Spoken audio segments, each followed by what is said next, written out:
E aí, pecuarista, tudo certo? O Agro Brasil inventou o registro de negócios para resolver um problema seu. Lembra quando as cotações da arroba eram distantes da realidade, você ficava perdido, sem saber o real valor de venda?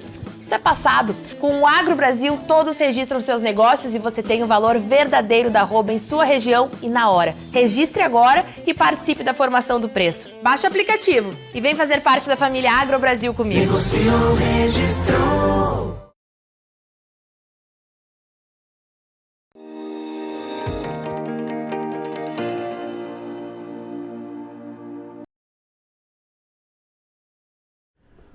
Olá, muito boa tarde a você que está conosco aqui pelo Notícias Agrícolas, aguardando pelas informações do mercado do boi. Mais uma semana começando.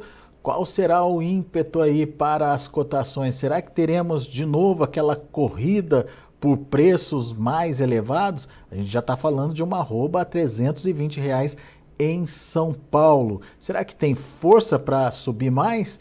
E o que pode acontecer daqui para frente?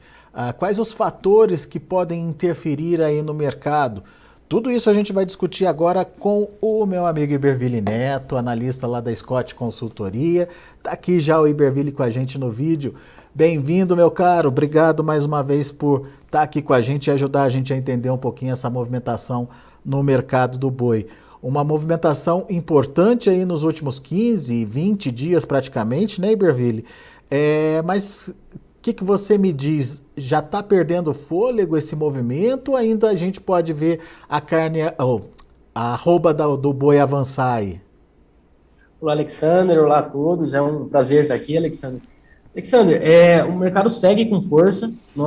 Enquanto nós trocávamos ali uma ideia antes de entrar aqui, nós ainda não tínhamos fechado o informativo. Agora ele chegou aqui na minha tela, o informativo tem boi na linha da Scott.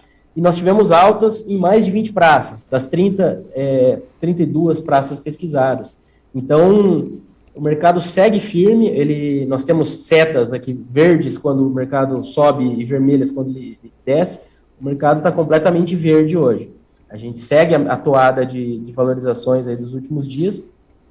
Oferta curta, as escalas das indústrias atendem em torno de 4 a 5 dias, quando muito. E a disponibilidade de gado, o pecuarista tem conseguido segurar esses animais com a pastagem dando essa condição, e agora a conversa mudou, né? Agora o pecuarista tem essa possibilidade de retenção, e agora a gente só fica acompanhando do lado do escoamento, do lado da necessidade de compra desse gado, até quando que ele vai, porque em dezembro, normalmente, existe uma certa acomodação da busca por gado pela indústria. Isso não é uma expectativa de baixa, mas talvez uma busca um pouco menos ávida. E dá para a gente dizer que essa correria que a gente está vendo agora é para essa formação de estoque para o final do ano, Iberville? Sim, Alexander. Nós temos observado o mercado em alta também no atacado. Nós tivemos, aí, considerando a última semana, nós tivemos alta de 3% no mercado atacadista de carne sem osso, 3,3% para ser mais exato, 3% para carcaça, e o boi subiu em torno de 7% na última semana, considerando o fechamento da última semana, até sem considerar essa alta de hoje. Então, isso é o movimento da indústria se preparando para esse escoamento melhor de final de ano, que é típico. E a gente, até se a gente fizer uma sazonalidade histórica, voltar aí na sazonalidade de preços do boi gordo, do atacado e do varejo, boi gordo e atacado costumam ter os picos de preços em novembro, e o varejo costuma ter os picos de preços em dezembro. Então a cadeia se preparando ao longo de novembro e esse escoamento ali na ponta final ao longo de dezembro. Isso não quer dizer que para dezembro a gente espera o mercado devolvendo altas, só possivelmente um mercado um pouco mais calmo do lado da demanda, que é a sazonalidade típica, né? O frigorífico compra o gado ali para o Natal até a primeira quinzena ali de dezembro, né? Daí em diante a coisa já começa a ser o escoamento daquela produção e da preparação que tem sido feita, inclusive desde agora, que essa demanda por gado vai demonstrando isso, né? E até essa reviravolta dos preços, a gente não vê uma possibilidade tão grande, até pelo fato da própria oferta, como você bem disse, ser de animal de pasto, né? O produtor, o pecuarista, ele tem uma possibilidade de gerenciar melhor a entrada desses animais. Isso, Alexander, nós passamos por momentos muito, muito difíceis aí nos últimos meses, secas, geadas, fogo, né? Não que todo ano não ocorram isso em maior ou menor grau, mas esse ano nós tivemos geadas importantes e uma seca muito relevante, e aí o fogo por consequência. Então, o pecuarista que passou por isso aí e está com preços médios positivos nos últimos anos, ou seja, é um momento no qual a pecuária, em média, está capitalizada, o pecuarista está capitalizado. Então, a gente acredita que realmente a oferta agora vai vir do gado necessário para girar as contas ali da fazenda. Até porque o pecuarista chega num momento desse, e esse gado que não está, que ainda pode ganhar peso, ele tem aí um horizonte de alguns meses com o menor custo possível para colocação de arrobas, né? Então, o pecuarista vê um horizonte muito confortável aí do ponto de vista de custo de produção. Você falando de pasto, né? O que a gente sabe fazer de melhor. Mas a gente já está falando desse boi de pasto, mas já tem pasto, Iberville? Para dar essa tranquilidade para o pecuarista, sim, Alexandre. O que a gente observa vamos dizer, o gado que está agora é o que passou relativamente bem pela seca, o gado que está aparecendo agora, né? Não é aquele gado que já engordou nessas águas, mas o momento atual de águas é o momento que o pecuarista já olha para esse pasto com a tranquilidade de saber que dá para manter esse gado por mais tempo ali e ganhando peso, né? Claro que cada região é uma região, mas isso, Brasil Central, aí, a gente pode dizer que essa é a realidade. Tanto é que a própria evolução das lavouras, né?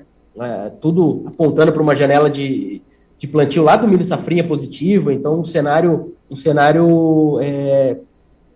tomando por paralelo aí essa questão das lavouras, isso demonstra que a disponibilidade hídrica melhorou e a pastagem está conseguindo segurar o gado, sim. Boa.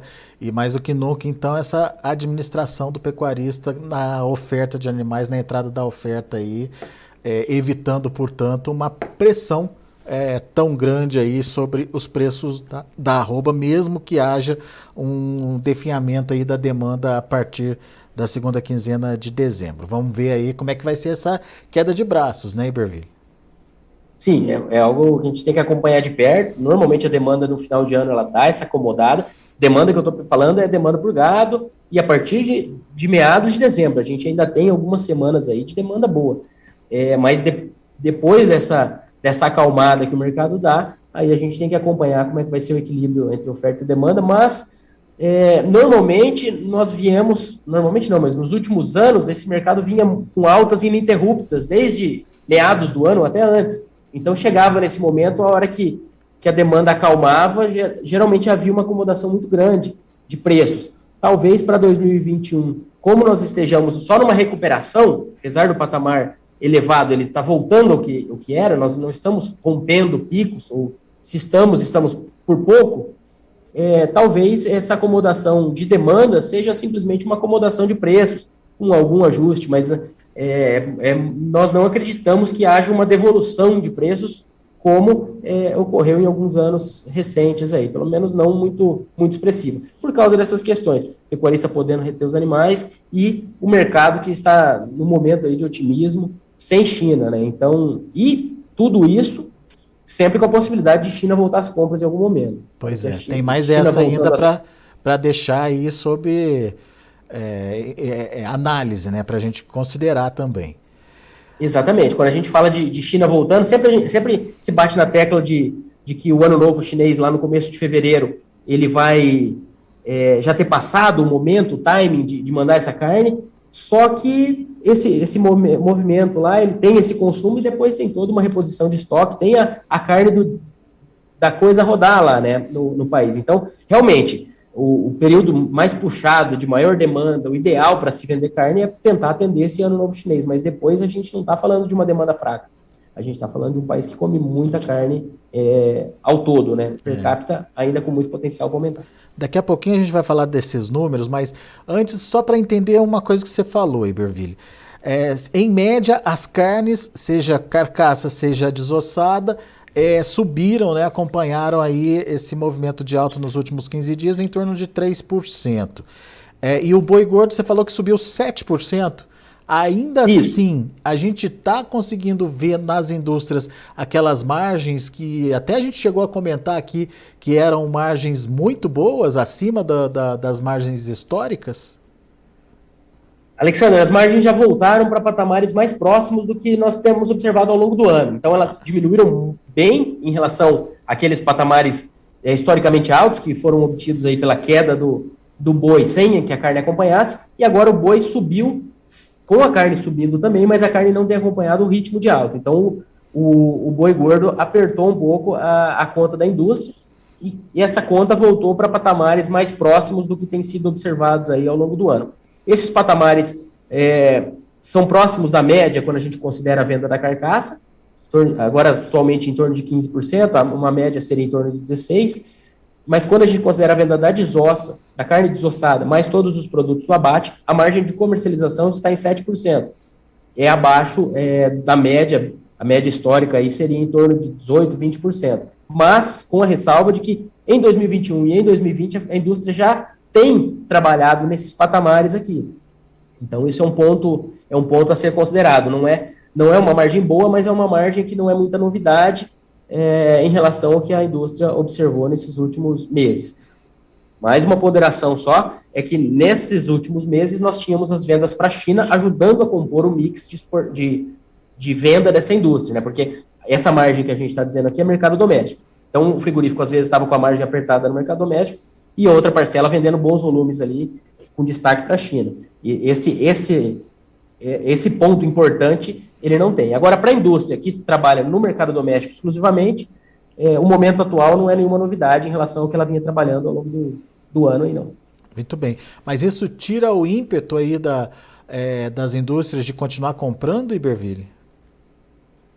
Diminui o espaço, diminui a margem, talvez a avidez desse mercado aí, se a gente tivesse uma margem de 20%, seria ainda maior, mas eu não diria que tem frigorífico tirando o pé das compras no momento atual ainda não. Né? Eu acho que eles estão se preparando para esse final de ano. Esse final de ano a gente está aí com números ótimos, perto do que foi, claro, o número de pandemia nunca pode dizer que é bom, mas perto do que foi, os números estão muito melhores. É um capítulo que está ficando para trás, com todas as perdas, baixas e toda essa questão que a gente não pode minimizar, mas é um capítulo que está ficando para trás, então a gente já deve ter um final de ano aí movimentado nesse consumo de carne. Eu acho que fora a população que não, vamos dizer, quem puder, eu acredito que a propensão para consumo nesse momento vai ser acima até do histórico, então só que realmente quem não tiver com emprego ou tiver numa condição mais crítica e econômica, que também não é pouca gente, mas quem puder, eu acredito que vai fazer muito mais churrasco do que na média dos anos. Muito bem. Bom, entendida a parte do mercado, eu queria que você trouxesse um pouquinho para a gente esse novo mapa da exportação que está se mostrando aí, Iberville. A gente já não tem a China, mas como você disse, pode voltar a qualquer momento, que continua sendo um mercado importante, mas ufa, sobrevivemos sem China. A gente tem os Estados Unidos melhorando um pouquinho aí a sua demanda, porém injetando mais dinheiro na hora das compras, o que é muito importante também para os frigoríficos. A gente tem esse anúncio de que a Rússia estaria habilitando aí frigoríficos para retomar as compras de carne bovina do Brasil. A gente tem um Chile demandando muito bem. Enfim, vamos entender esse mapa da exportação, como é que fica sem a China e principalmente o que a gente pode esperar dele nessa reta final do ano aí, Iberville. Vamos lá, Alexandre. Alexandre, o que a gente tem observado nos últimos meses, né? Ao longo do ano, até os Estados Unidos têm comprado volumes importantes. Agora, em outubro, eles compraram 13 mil toneladas. 13 mil toneladas seria menos de 10% de um mês com China aqui, mas agora eles ganharam participação porque saiu o grande player do mercado. E eles têm aumentado um pouco também em números absolutos, mas eles ganharam essa participação principalmente pela saída de China. Então, quando a gente fala de outros mercados aumentando as compras, muitas vezes é em termos relativos, principalmente em termos relativos. O ponto positivo é que os Estados Unidos paga bem pela carne. O preço médio aí de outubro foi de 7,15 mil toneladas, considerando carne bovina in natura. China, por exemplo, que é outro bom pagador, considerando aí o preço de setembro, para a gente sair o último dado aí de volume da China mesmo, a gente está com 6,13 mil dólares por tonelada. Chile, a título de comparação, 5,3 mil, e Hong Kong, 3,9 mil, sempre por carne bovina in natura. Isso é dólares por tonelada? Dólares por tonelada, é isso. Todos os dados de outubro, só o da China que eu peguei um dado de setembro aqui para fazer essa comparação. Tá. Então, a gente tem Estados Unidos comprando bem, perto do que vinha comprando, e é um ponto positivo, sem dúvida, mas não é um mercado que vai suprir essa falta da China. Por isso que a gente segue na torcida, e China não deve ficar fora do mercado por muito tempo, mas também já ninguém arrisca falar esse não muito tempo, até ninguém sabe quando né? Acreditávamos em 15 dias, virou um mês, virou 2 meses, e a gente já está desde o início de setembro nessa história. Mas deve voltar para o ano que vem, eles estão com preços da carne suína já subindo, os preços da carne suína já estão nas máximas desde junho lá na China, do suíno vivo, no caso, a referência que eu estou usando aqui, e isso demonstra que eles deram uma errada na mão nessa recomposição de oferta, e agora, com os preços em baixa e a diminuição da atratividade, eles abateram um pouco de matrizes, então isso acabou colaborando com os preços em queda, e agora a gente já está observando uma recuperação. Isso baseia, inclusive, o Departamento de Agricultura dos Estados Unidos para acreditar que o ano que vem é um ano de aumento das compras da China de todas as proteínas. Então, frente a esses volumes que já têm sido bons, eles devem comprar mais carne bovina, suína e de frango no próximo ano, importação geral aí. Então, mais um fator que nos leva à expectativa de que China não vai ficar muito tempo fora do mercado, mas não temos nada concreto para falar que é hoje, ou amanhã, ou daqui a um mês.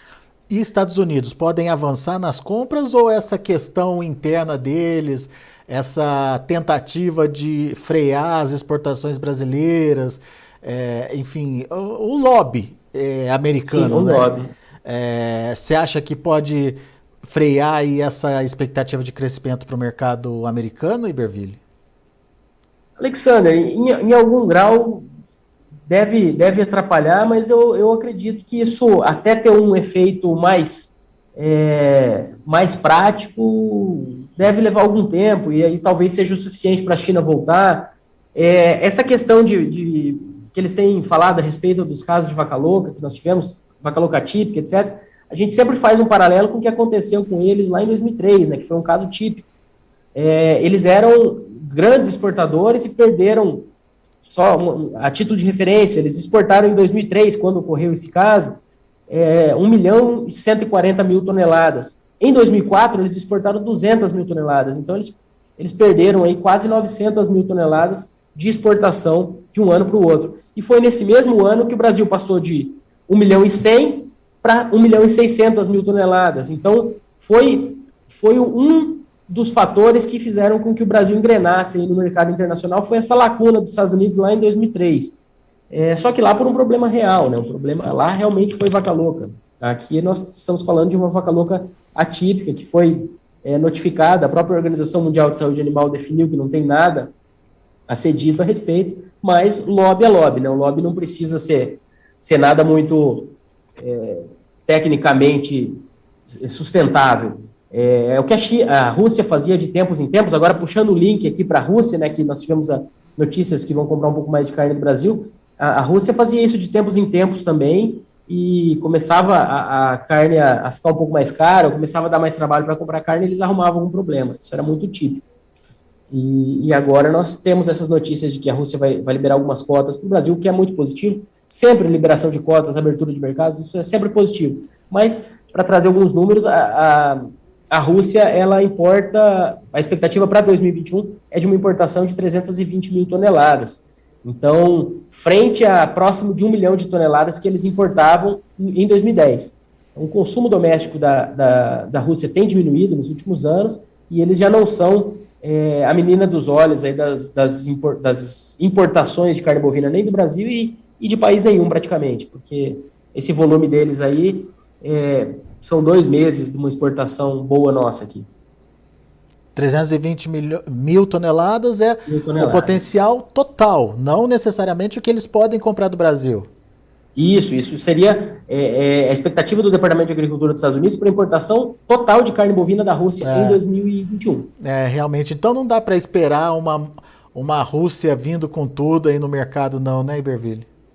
Não, é mais um fator positivo, é mais um país que deve ajudar a segurar um pouquinho, uma parcela da lacuna que a China deixou, mas não seria de falar, saiu China, entrou Rússia e está tudo bem. Não, mas saiu China, entra Estados Unidos, entra Rússia, entra consumo de final de ano, entra gado de pasto podendo ser retido, a gente tem esse efeito aí de mercado firme e forte. Demandado, né? Verdade. Muito bem. Ficamos na expectativa de volta da China, então mesmo com uma recuperação aí, ou com uma retomada de outros mercados, bons preços sendo pagos, a China faz falta, né, Iberville? Não tem jeito de negar isso, mas nos adaptamos sem a China também, hein? Esse é um ponto, Alexandre, o mercado foi se ajustando, e a gente estava comentando até antes de entrar aqui, na década de 2000 a 2010, ali nós tínhamos a União Europeia, com grande participação, depois veio Rússia, e esses mercados foram sendo substituídos, eles foram perdendo importância, e o mercado foi se adaptando. Agora é a mesma coisa com China, e com todas as ressalvas de que China a gente tem uma população gigantesca, então não é um mercado que é substituível facilmente, mas é um mercado que, com um peso maior ou menor, a pecuária tem uma certa resiliência aí para se ajustar, isso, claro que pensando em médio prazo. Quando sai, faz falta, e não é nós não acreditamos que China seja irrelevante de forma alguma. China é muito importante e estamos na torcida para que volte. Mas é só dando exemplos de outros mercados que eram fundamentais e foram sendo equalizados ali dentro do todo. Ainda assim, só mais uma ressalva para não parecer que eu estou fazendo pouco caso da China, que é um grande mercado. China é maior do que esses outros mercados em população e em potencial. A gente está falando de uma população que come aí 7, 8 quilos de carne bovina por ano e são 1,4 bilhão de pessoas. Então, se a gente levar para um consumo um pouquinho maior, já é um potencial gigantesco. E nós acreditamos que esse consumo chinês vai aumentar nos próximos anos. Dito isso, China deve estar no radar e deve ser foco das nossas atenções. Mas só exemplos de outros mercados que pareciam fundamentais e acabaram ficando em segundo plano. A gente viu que consegue andar com as próprias pernas. Isso. Boa, Iberville. Meu amigo, mais uma vez, obrigado, viu, pela participação com a gente aqui no Notícias Agrícolas. Volte sempre. Obrigado, Alexandre. Um abraço a todos e até mais. Valeu, grande abraço. Muito bem, vamos lá. Vamos ver como estão os preços do boi no mercado futuro, lá na B3. Vamos dar uma olhadinha nos números por lá. E você já vê aí na tela o mercado trabalhando sem uma coerência hoje. Novembro cai 0,38%, muito provavelmente para se aproximar aí do indicador CPEA para o final do mês, 316,80. Dezembro sobe, R$ 321,65, alta de 0,11%. Janeiro cai 0,12% a R$ 326,00 e o fevereiro sobe 0,15% a R$ 325,55. Indicador CPEA da última sexta-feira fechou a R$ 314,15 com uma alta de 0,37%.